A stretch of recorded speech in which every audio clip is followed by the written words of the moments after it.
Da quale desiderio nasce questo appuntamento? Nasce da un desiderio condiviso non solo a livello diocesano ma anche a livello regionale, quindi della pastorale familiare regionale, per ritrovarsi tutti insieme intorno a Maria a riflettere sul valore, sul significato, sulla preziosità dell'essere sposi e dell'essere famiglia. Nel confronto ci si è resi conto di come spesso riduciamo anche un po' la pastorale ad un momento per riflettere sui figli o riflettere sulle difficoltà della coppia, ma non a valorizzare proprio la coppia come tale, quindi ritrovarci a rilanciare la pastorale proprio a partire dal dono grande del sacramento del matrimonio.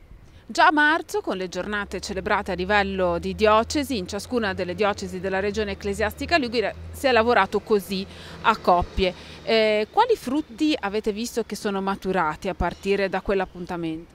Le coppie che sono venute le abbiamo viste contente di poter avere uno spazio per dialogare, per incontrarsi, per confrontarsi tra di loro, ma anche tutti insieme alla fine nel momento di condivisione, e questo è stato un dato comune. Unitamente all'aver avuto modo di riscoprire un tempo che forse nella vita quotidiana fatichiamo a trovare, ecco. Un tempo in cui fermarsi e dirsi qualcosa che è una perla preziosa per noi, che non solo rimane per noi ma diventa anche poi patrimonio di tutti nella condivisione. Questo sarà un po' anche lo stile dell'appuntamento del 15 di giugno.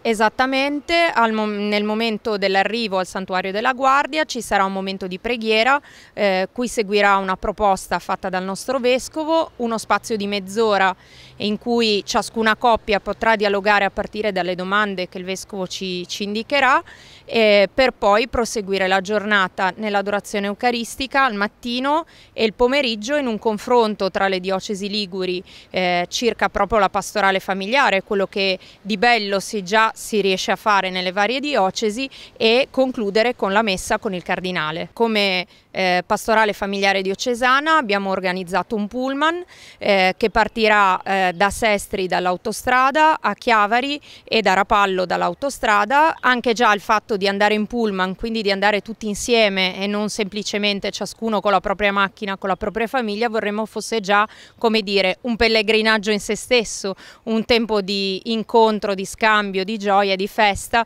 che abbiamo l'opportunità di condividere tra le coppie che verranno.